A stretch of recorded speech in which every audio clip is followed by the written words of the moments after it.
Now back to Just Energy Radio with Dr. Rita Louise.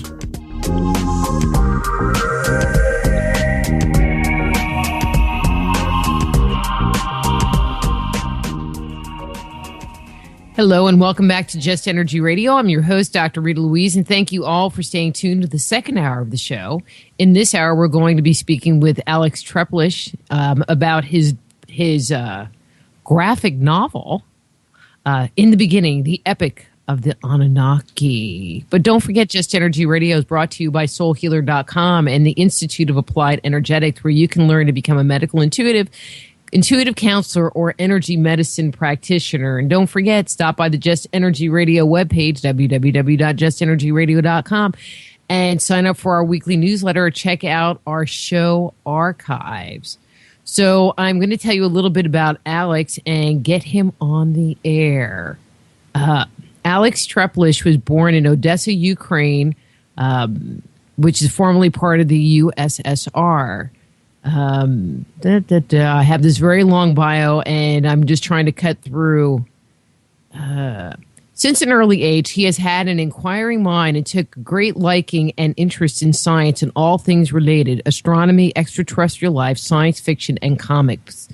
And now Alex has released his new graphic novel, which we're going to find out about why a graphic novel, In the Beginning, the Epic of the Anunnaki. And his webpage is www.inthebeginningthebook.com. So please welcome Alex Teplish. Hey, Alex, how are you? Hi, how are you? Thank you for having me. Did I say your last name right? It's actually Teplish. T-E-P. Oh, yeah, there's no R in there, is there? Yeah, See, that's all right. It's dyslexia at work. No problem. You're not the first. You just add it to the list of bad pronunciation. Anyway, so you have this graphic novel about the Anunnaki, and I'm going to ask, why did you decide to write this? And then, kind of part of that, why did you decide to do it in a graphic novel format versus doing a book on the topic? I mean, because it's a really different medium. Yep. So I've been interested in this subject just the Anunnaki alone for about 15 years, if not more. I read a lot of books by Zecharia Sitchin, Eric von Daniken, many others. And basically, after reading all these books, I learned a lot about the subject. I researched more on my own, on the internet. And no matter how much I would read about it and how believable it would be, no matter who else I would speak to, they either never heard of it or they found it completely unbelievable. So I tried to hand off some of these books that I had in my possession to some of my friends, and some of them read it and found it very interesting, while others found it difficult to read, very detailed about the various aspects of the theories, but there was no real story to it. So that kind of led me to the idea of this would be great to be a movie to teach people about this other alternative retelling of our past, of our ancient history. So I originally wrote a screenplay, which I then decided to convert into a graphic novel because that was just more of for me, it was an easier approach to get this project done and have it out in the public. I mean, I think it's pretty cool. I think that, other than, I'm a very visual person, so having the pictures to kind of go along with the story and, whoever your artist, which I don't have his name in front of me, it's got some good art in that pup. So, I think that's really cool. But I think in today's society, there are a lot more people that are going to be drawn to that medium and that format versus reading some dry, boring textbook kind of book. I mean, I enjoy reading those kind of books, but I'm kind of, one of those weird people that like reading those kind of books. Right. Yeah, I mean, I love reading those kinds of books too. Majority of the books I've read are nonfiction. because I like to learn and I like to get something out of every book I read. And I don't discount those books at all. I mean, I definitely recommend to everyone who's interested to go out and get some of these books and read about the details of the subject, the actual theories. But what I wanted to do with my book was create a visual depiction of how the story may have taken place, the characters involved, and I also connected it to the Book of Genesis, the stories from the Book of Genesis. Yeah, and we're going to get to that part. We're definitely going to get to that part. And so you mentioned a couple of sources, but, Zachariah Sitchin, Eric von Däniken, what are some of the other sources that you drew? Well, obviously the Bible, but that you drew information from? Or is it just from years of investigation and research? Well, no. I actually read a bunch of books. I mean, I read pretty much all of Zachariah Sitchin's books, a whole bunch of Eric von Däniken's books. There's some other books I'd recommend. And at the end of my book, I put a little suggested books page. One of them is The Gods of Eden by William Bramley. Mm-hmm. The Gods of the New Millennium by Alan Alford. Another one that's it touches on the alien extraterrestrial subject, but also goes into conspiracy theories, which is called Behold a Pale Horse by William Cooper. And I also gave reference to Alien Agenda by Jim Marrs.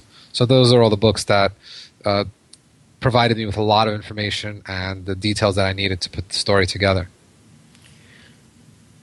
Okay, and this is kind of a judgment thing. You can claim your Fifth Amendment right on this.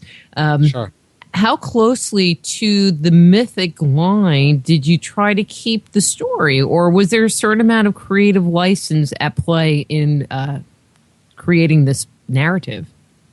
Sure. So I tried to stick to the theory as much as possible. There's a lot of other fictional stories out there that touch on the ancient astronaut theories. For instance, Prometheus has touched on it, the movie Prometheus, but they went off into their own alien franchise. I tried to stick to the theories as much as possible. I found that there were many parallels between the Book of Genesis as to the Sumerian writings, to the more ancient Sumerian writings. And just that alone, many of my stories are connected to those writings, which basically also touch on the stories of Adam and Eve, Cain and Abel, the flood, and then the Tower of Babel. Those are all covered in my book. Now, I don't necessarily disagree that there are ties between the Sumerian material and the Bible. And actually, my ongoing commentary is whoever put the Bible together had like this, 5-gallon drum of whiteout. And every time it said gods, they had to white out the entire story so that, it's not that the story isn't there. There's just big chunks missing because they can't talk about, Enki fighting Enlil or whoever you want to call these gods in that culture. Because if there's only one God, how can they fight with each other? So you have to just get rid of the entire story. But why did you choose to add in, obviously the flood story you find everywhere, but like Adam and Eve, they definitely got a very specific narrative in the Bible that I have not found in that detail in Sumerian writing. Right. Well, I did use some creative license, obviously, to write a story. I write this in my intro that any book, unless it's based on specific research, I could not consider my book nonfiction or based on a true story. I wasn't there, even if it was proved to be true. We weren't there. We didn't hear their conversations. We didn't see the exact situations between the characters that existed at the time. So I had to put in some pieces to kind of tie everything together. And if the theory of the Anunnaki creating humanity was true, then there must have been some original people. And that is why I tied it to the story of Adam and Eve. And at what point did they go off on their own and were no longer serving the Anunnaki or living under their direct guidance? Well, I'm like, do I want to follow this line or do I want to bounce back? Well, let's just keep here for a second. So based on, your research, what created that separation? I mean, we all know about, the serpent and the apple and getting kicked out of Eden. But in your research, what created the rift between them, or is it just mostly coming from the biblical narrative? In some aspects, I have taken things from the biblical narrative and tried to adapt it to this theory. What my theories are that when the Anunnaki originally created man to work for them and serve them, they never intended to create a conscious, self-conscious being. They were trying to enhance the existing creatures of Earth to work for them, just like current humans use cattle and horses and things like that and animals like that to serve them.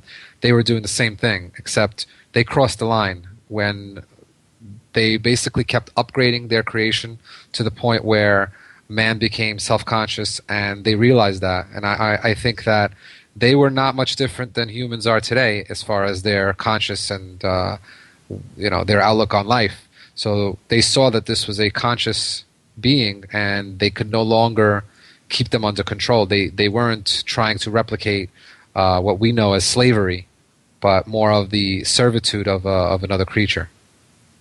Well, see, I like your angle, and it definitely reflects kind of my angle. I don't like that slave word, right? Because I don't think that I don't feel like our mentality is that we're a slave species, but our mentality is definitely that we're a domesticated species, which, even though it's just a very subtle change, really is a big change. Right. I mean, although we may be domesticated, as you said, there's still a lot of problems with humanity, and that could be a mixture of the confusion of our history, as well as some of the animalistic traits that still remained within us, that we have to control by spiritually evolving. Well, that would be good. Yeah, that would be. But I think that most people do have it in them, and it's just a matter of the proper surroundings and upbringing. No, this is true. And if you read enough of the Eastern texts, or, it's not even just the Eastern text, it is something that humanity has been aspiring for millennia, to move out of the fall, the fall of man, so to speak, and move back into a non-three-dimensional world where we, at one point in time supposedly lived. Right. And I mean, there's many accounts of these gods, whether they were in the Sumerian cultures, whether they were in the ancient Indian culture, and many others, that they actually were written about as leaders and as teachers to humanity.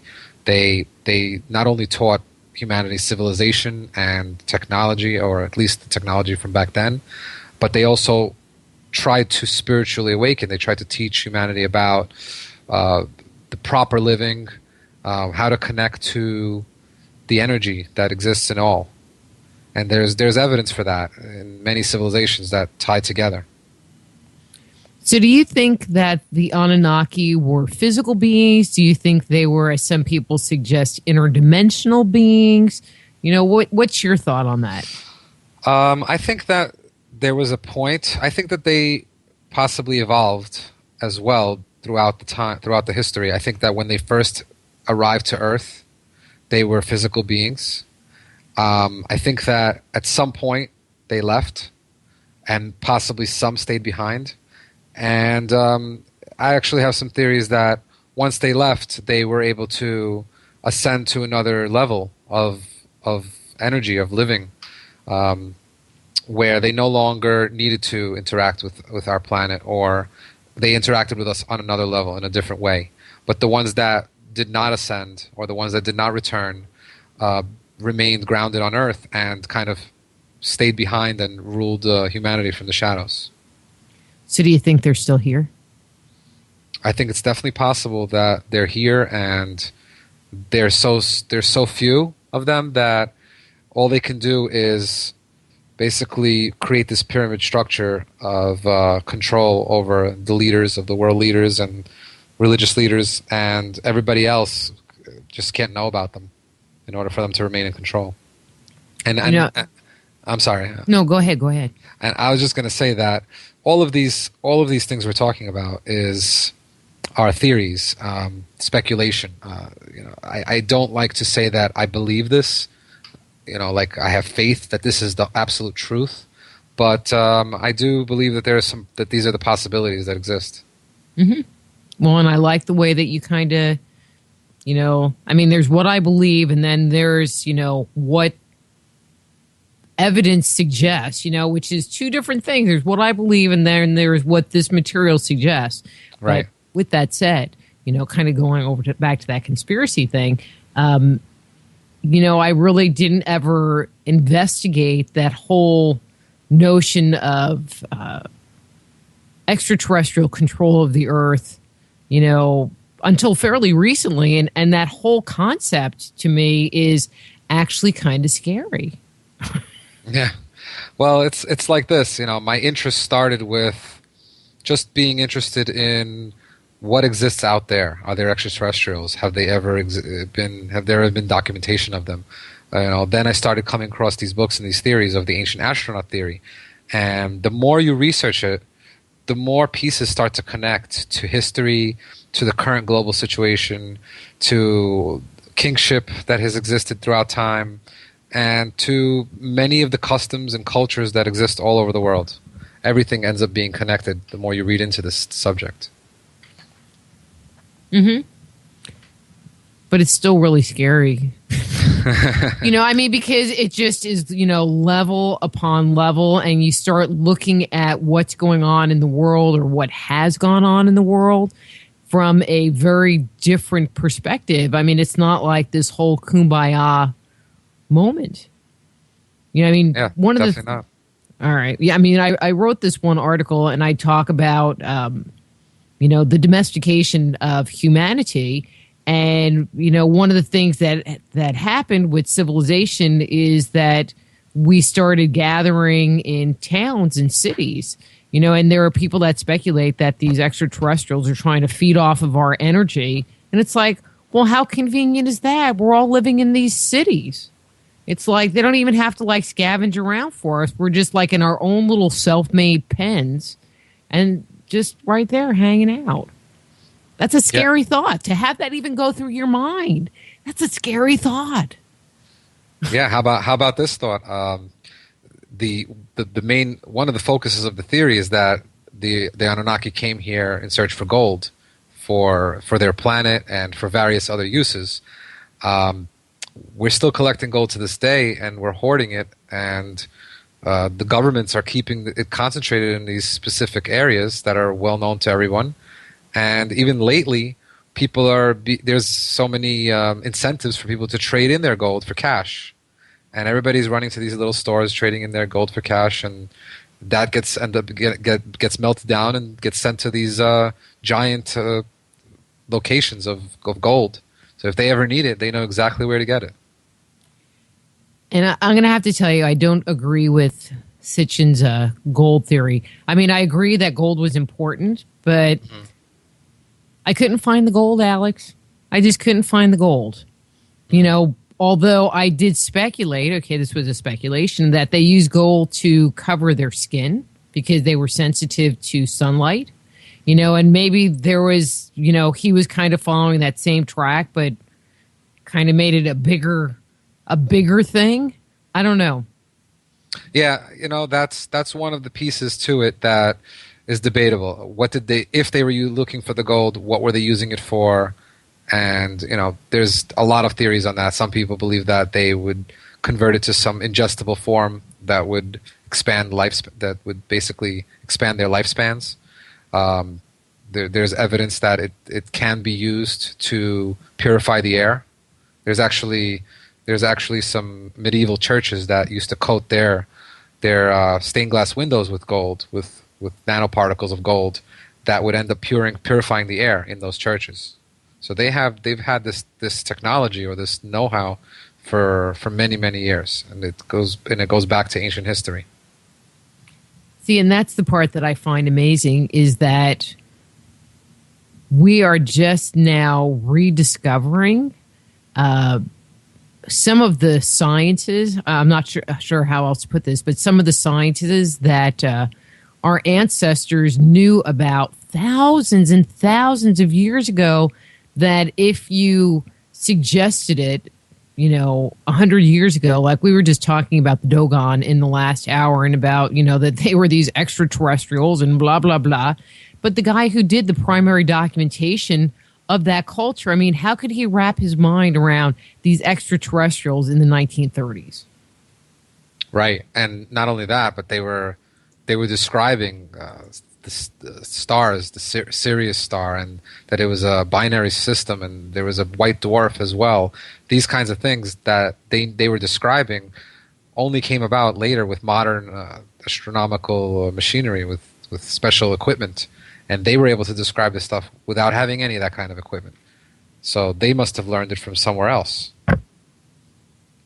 I mean, that's the part that just kind of kills me, is that there's all of this information. It just seems like, as we move forward and our understanding of technology moves forward, we're rediscovering stuff that it seems we knew in the past, but have amnesia from. Right. At some point, humanity was a lot smaller, was more connected to these ancients that were very knowledgeable. This knowledge was passed down, and gradually humanity began to spread around the earth and, I guess, get dumbed down or lose that ancient knowledge and start all over again.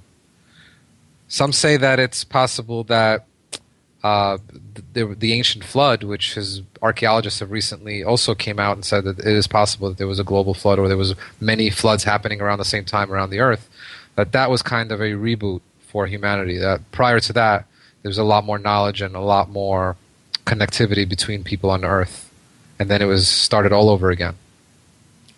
Well, and I hate, just kind of going back. I'm in the middle of his book, but I had a guest on a couple weeks ago, Dr. Michael Witzel, and one of the things he suggests, and I haven't quite fully processed his theory, although I do like it, is that many of the myths that we find, especially, circumnavigating the world, like the flood story, actually evolved prior to modern man, or Cro-Magnon or whatever, moving out of Africa. And that's, which was like 100,000 years ago, which, there is stuff, that happened 100,000 years ago. And but when you throw that date out, because of the commonality of the flood story, it would also implicate or suggest, or whatever the correct word would be, that the flood happened 100,000 BC. And maybe the reason no one ever finds any evidence of this global flood is because, and I've said this before, they're not looking at the right place. They're not looking at the right area in our history, our archaeological history. They're looking 5,000 years ago, 10,000 years ago, and maybe that's not a true date. Maybe we need to look further back. Right. I mean, if you've ever seen even a recent flood zone, it's basically covered in mud and everything's buried. So if you think about it being even 10,000 or even 50,000 years ago, something like that would have been long decayed and buried. Everything, all of the evidence would be buried and decayed. In fact, they found plenty of underwater cities and metropolises all over the world. They found these underwater ruins that used to be above ground. So that alone proves that there was flooding, and that the coasts have changed everywhere. And people back then may have not all escaped. Some may have escaped, and while others didn't. And if they had to escape in a hurry, then all their documents and everything, all their knowledge may have been destroyed. Mm-hmm. And now we're just left with speculation. But at least we're speculating and not living in this brainwashed world that, that got taken over, a couple of thousand years ago with something that really makes no sense at all to our history. Right. Yeah, definitely. I mean, we're not just speculating. We're picking up the pieces that we can find, and there's plenty of pieces to still be found. if by people who turn a blind eye to it or say, this can't be true and that's it, we're just ignoring our history. We're ignoring the possible pasts, the different possibilities that may have taken place. We need more people to be interested in this, to pick up the pieces, to, we have many theorists in different subjects, but then we need people that take these theories and put them together into a storyline. And that's kind of what I try to do with my book. So in it, there are pictures of the Anunnaki, and you represent them as being humanoid in form, and I have a couple other little comments on it. Why did you make that choice? I guess that's the question. Why did you make them humanoid? Well, one of my basis for their description and just them being around was Zecharia Sitchin's books, as well as all the Sumerian carvings and tablets. And they were depicted by the Sumerians as humanoid. Not only the Sumerians, but many of the biblical texts describe angels also as humanoid.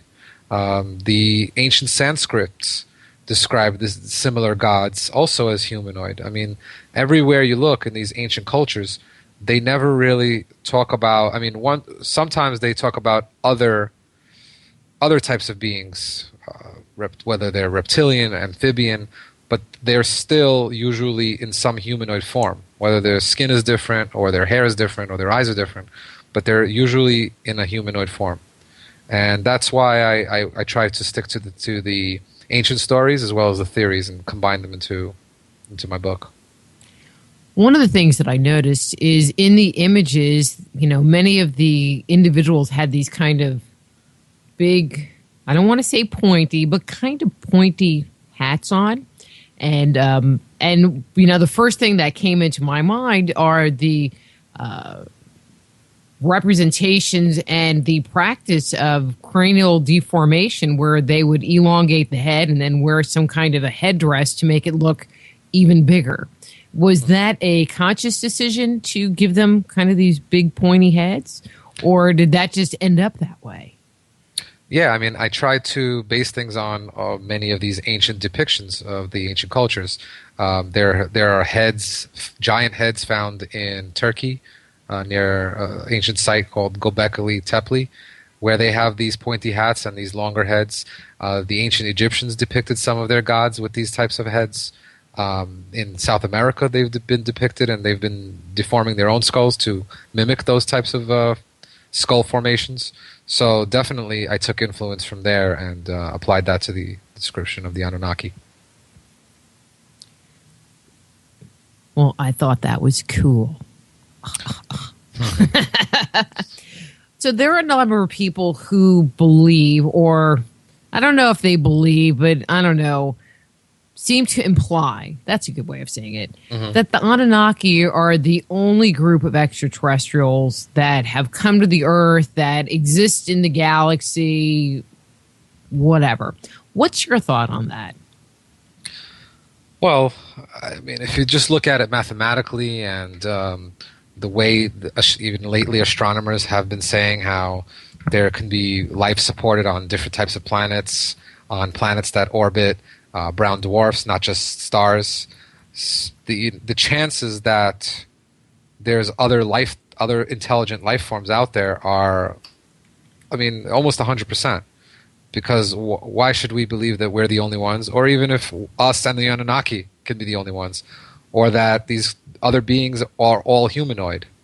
Not necessarily. There may be some programming in the evolutionary pattern that kind of creates beings to have the two arms and be symmetrical and things like that. There's certain patterns, but even if just looking around on Earth, we have a lot of differences just amongst our human species. I'm sure that difference becomes even more vast the further out you go into space. I also think that if another civilization evolved millions of years ago, somewhere a little further out, then they may have visited us in the past. And they may still be visiting us, which leads to the whole UFO phenomenon.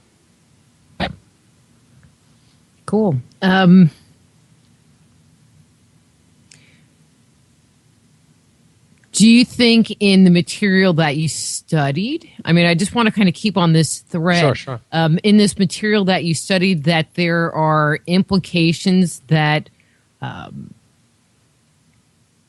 these other groups are represented in the writings? I mean, like in the biblical narrative, I think so, because there's the God, like in the Adam and Eve story, there's God that tells Adam and Eve, like, don't eat from the tree or you're going to die, and then there's the serpent character, which seem like two very different, warring factions almost.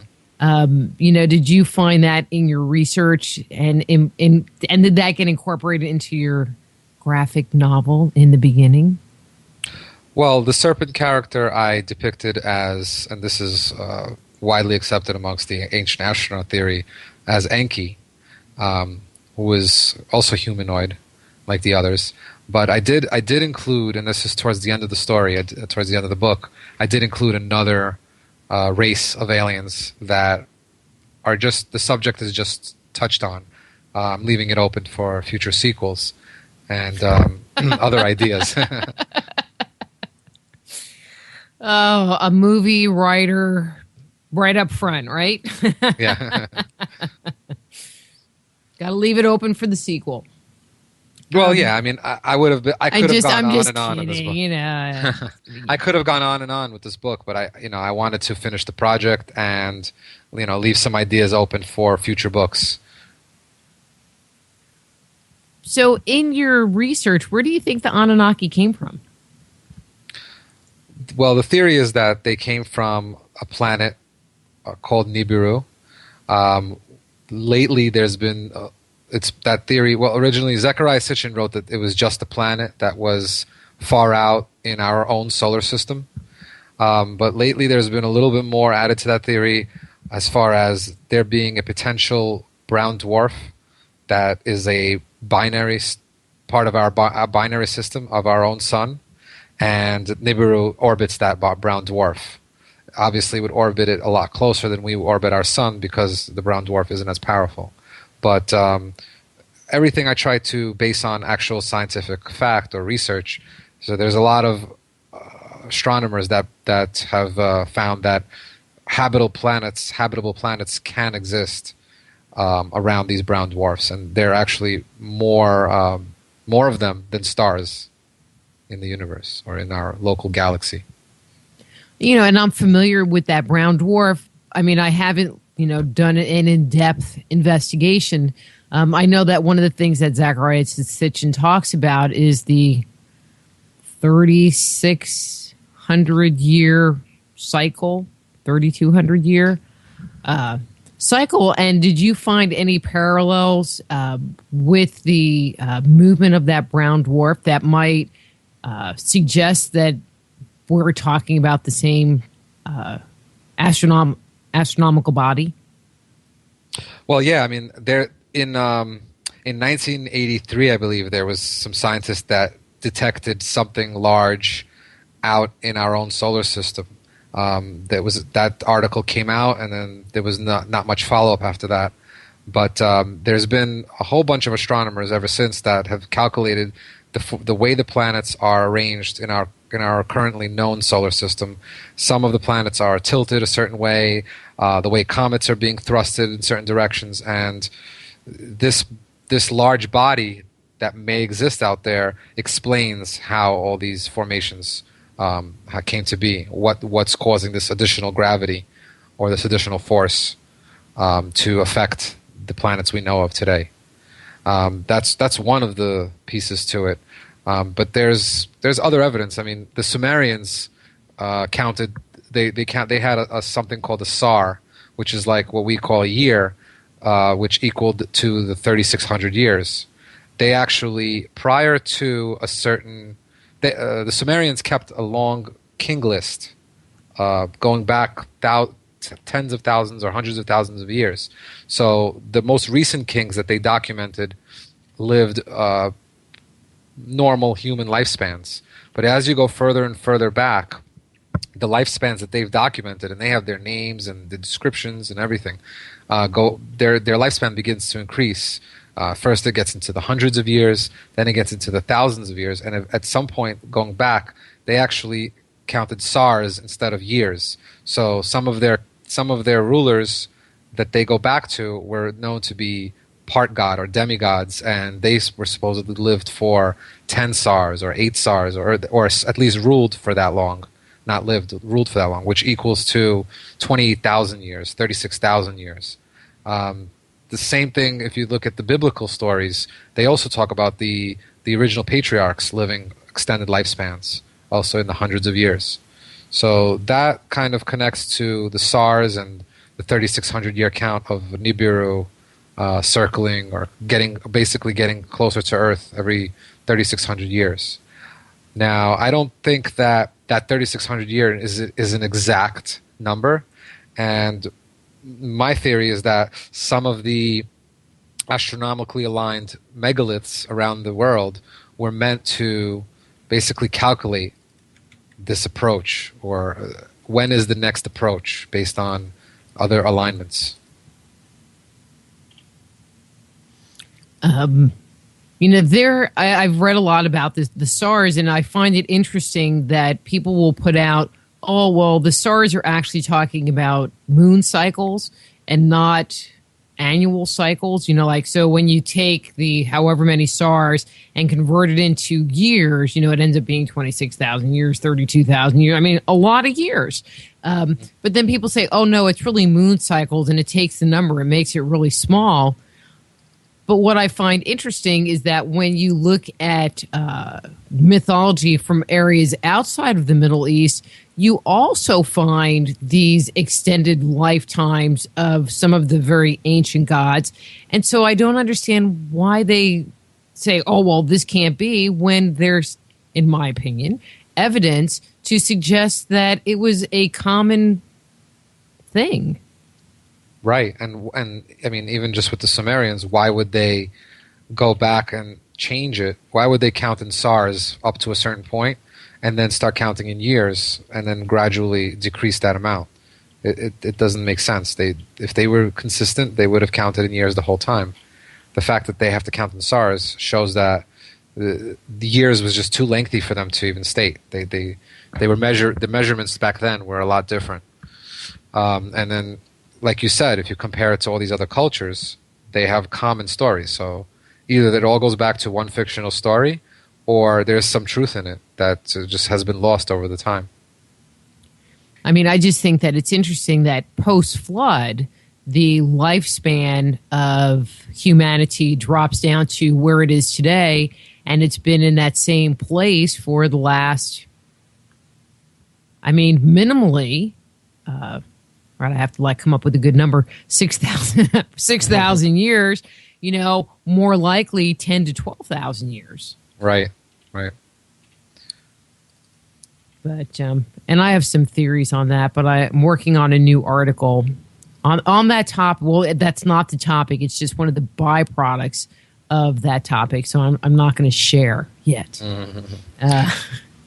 But it's a really weird and interesting angle. And I'll throw this out. It has to do with GMOs, contemporary GMOs, because I find it very interesting, when you start looking at the record, like the creation of man and all of this stuff, there's definitely this whole piece about genetic modification that you find in it. I mean, isn't that what you discovered?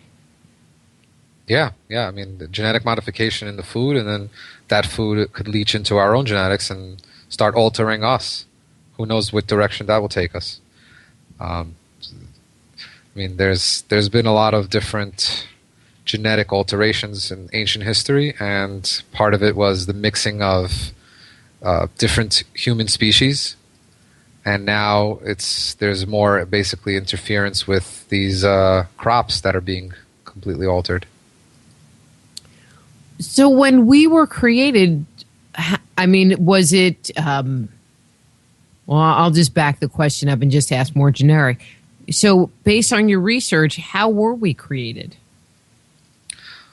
Well, the theory is that we were genetically altered from an existing being on Earth.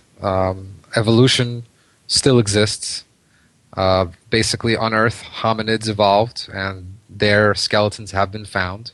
They've been found going back million of years. And at some point, when the Anunnaki arrived, they found these hominids, and they decided to experiment on them, give them upgrades using their own genetic patterns. Whether they took their genetics and combined it directly, or they were able to reprogram the existing genetics, that part is unknown. But they gradually upgraded this being to be able to be intelligent enough or subservient enough to basically work for them, to not just mine for gold, but tend their gardens, create their food sources. There wasn't many of them here. Supposedly they only came here, and a few hundred of them, let's say, back then, for their mission, and they needed assistance. They had specific roles, but they also needed workers, and that was their solution. Yeah, it sounded like those gods didn't really want to do a whole lot. Wait, we're gods. We don't have to do that. Right. Well, also they, if you think about it, it's not that much different than humans are today. I mean, humans still use animal labor all over the world, and they may have been just like that. To them, the hominids that existed that they found were not on their intellectual level, and they didn't see them as anything more than any other animal on this planet. Mm-hmm. Well, yeah.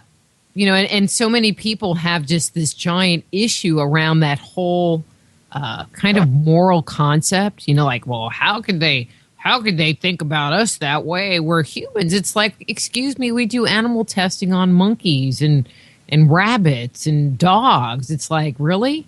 Right. I'm not saying I support those kinds of tests, but we've been doing it as a race, as a species. We've been doing it for as long as we've had that technology. So some people right now feel that it's immoral, and maybe some Anunnaki felt it was immoral, and that may be the reason why we began to diverge from them and kind of go off on our own and create our own civilizations all over this planet, all while being confused of our origins. So what do you think happened to them? I mean, because if they were here and they were mining or doing whatever they were doing, what happened to them? Because obviously, okay, I mean, there's our little conspiracy thing that there's a few left, kind of running things from their secret underground base, the reptile cave or whatever we're going to call it. But what happened to the other numbers that were here? I mean, did they just leave? Where'd they go? Yeah, I mean, just like if we were to send humans to explore another planet, they would most likely want to come back to their families and their own planet, and that's what they did. They went back. They finished their mission. They returned, and if it's true that they live on Nibiru and it takes several thousand years to orbit, and their technology may not be that advanced where they can travel here at any point. So their window of opportunity may only exist every several thousand years, and they may have been, last time they may have been here was between 3,000 and 4,000 years ago, and they had to go back, and their next window of opportunity could be any time in the future, if they want to come back here at all. Well, I've always looked at the Bible, when did God stop talking to people in the Bible? Having those one-on-ones. Because like he came and talked to Moses one-on-one. His ship came down onto the top of the mountain. And it seems like, that was about 1500 BC, 1300 BC. Right. So I was like, okay, so, if we're going to keep on this cycle, we should be due for another visit. You're pretty quick. Yeah, well, it could be 50 to 100 years from now. That would still be within the vicinity of today. And it's not, I mean, it really depends on what religion or what ancient culture you look at or you read about, because there's many different perspectives and descriptions of speaking to God or speaking to angels. Angels have been described also as humanoid. They've always been there to warn man of something that's about to happen. They've passed down some important information to a variety of humans throughout history, or at least they've been described that way. And they've also been described as flying in chariots. Meanwhile, they're depicted with wings. So a lot of things don't really line up. They don't really make sense when you look at them literally. But when you start to analyze and think, why would an angel who has wings, who may need a chariot that flies? And then the way they're described in the Old Testament, that they actually commingled with humanity and had children with them. All of that, basically, if you take a step back, it sounds like extraterrestrials that are very close to our own species. I don't know how you can get around that, and just say, oh, well, no, it's not. Because the only other thing that it could be is some other group of individuals that were on the earth in our very, very remote past. And there was, this little group that survived that became the god. And that's a possibility, but we still, which is why that guy's book of the 100,000 year date is intriguing to me, because it answers the question how the mythology, or I'm hoping it answers the question, how the mythology got into remote places like Australia, how it got into the Americas, because it has to go back far enough in time to have spread there. Right. And so... Right. The thing is that, yeah, I'm sorry. No, go ahead. The thing is that, yeah, that's definitely one of the possibilities that I've actually considered, that there existed a previous human race on this planet that was so advanced. Many of them perished through some calamity on Earth, and the ones that remained were considered gods and ended up ruling some other humans that were not as advanced technologically. That's definitely possible. And that's one of the other possibilities that I've considered. But when you look at some other cultures, like the ancient Sanskrits, they had a god they referred to as Vishnu, and his heavenly abode was in the constellation, Capricorn constellation. Then there's all these other, the Hopis, and there's some remnants of groups that lived in the Peruvian mountains, and they all talk about these gods, or these previous beings, coming from the stars, coming from the heavens. So, unless this other race just had airplanes and they were flying around, they were coming from somewhere else. Well, and you see that verbiage over and over again. It's like, how can you just ignore it and go, there are so many people that will make the comments. It's like, well, they're just archetypes, or, it's just their imagination. It's like, and everybody has the same imagination. Right. And then you have to also take a look at the Apocrypha, which are the excluded books of the holy, books that exist. There's some that have been accepted by the church and by the three main religions, and there are some that have been discarded. One of the most popular books like that is called the Book of Enoch, where he actually describes being taken up into the heavens by the angels. They're teaching him about the patterns of the stars, about the sun. He actually described the 365-day year. So all these things sounds like he was in space, or at least looking at a depiction of space. And that's just one example. There's countless amounts of others. Mm-hmm. No, I totally agree. I had a question. It just it left my brain. Mm-hmm. Well, we were talking about earlier about the parallels between the Book of Genesis and the Sumerian writings. There's actually a school of thought called Pan-Babylonianism that is way before Zecharia Sitchin came out with his books. It goes back to the 19th century, and someone by the name of Alfred Jeremias advocated it, basically traced all these commonalities between the Book of Genesis and the Epic of Creation and several other Sumerian epics. There are connections to the 6 to 7 days of creation, or 6 days of creation and then the seventh day of rest. Which corresponds to generations of the gods in the Sumerian writings. There are connections to the Adam creation of Adam's story. There are connections to the Noah's flood with the Epic of Gilgamesh.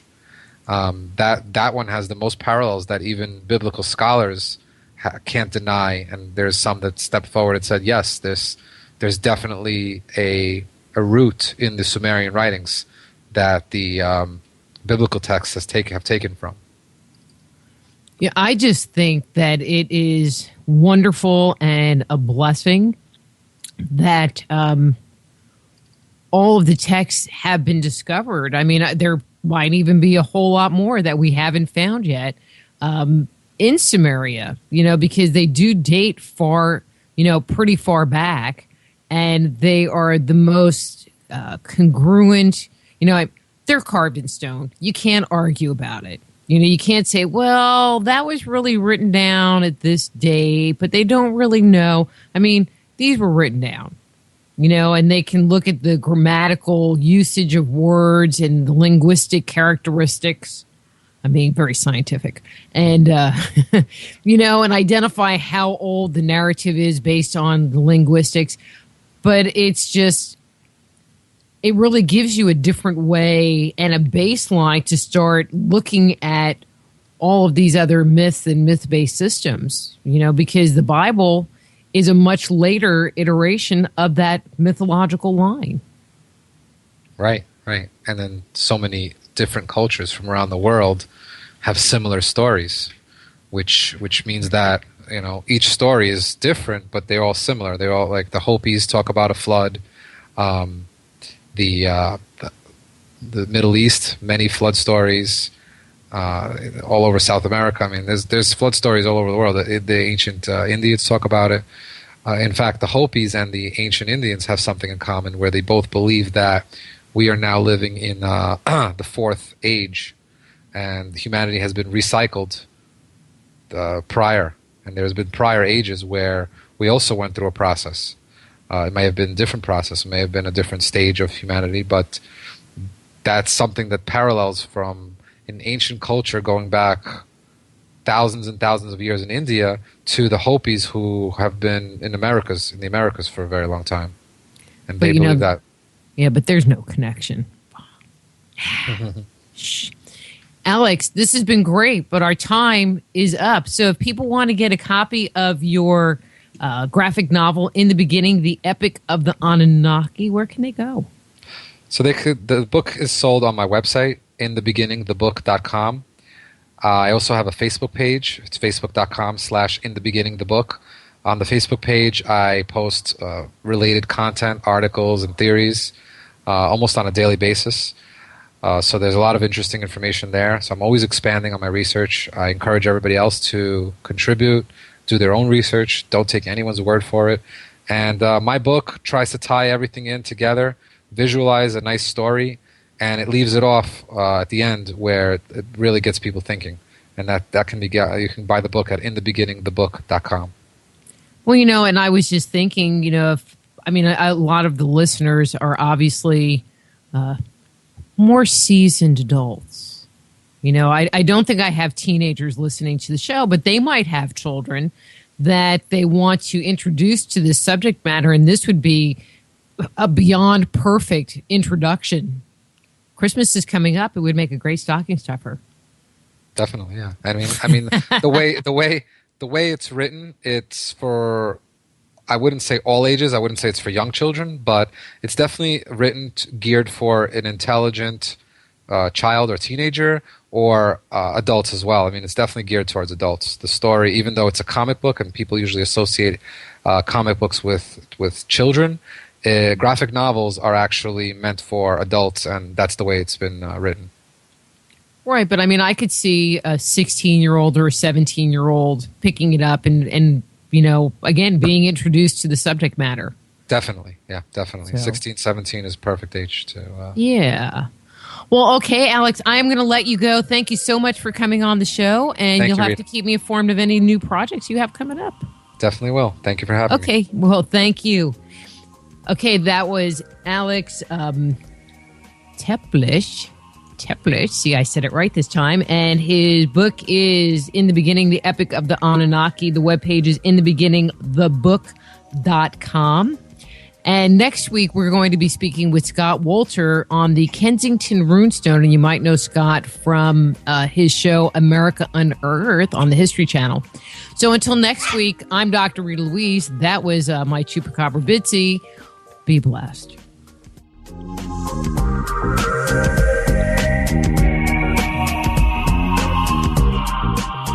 Join host Dr. Rita Louise each week at this time for Just Energy Radio. Point your browser to www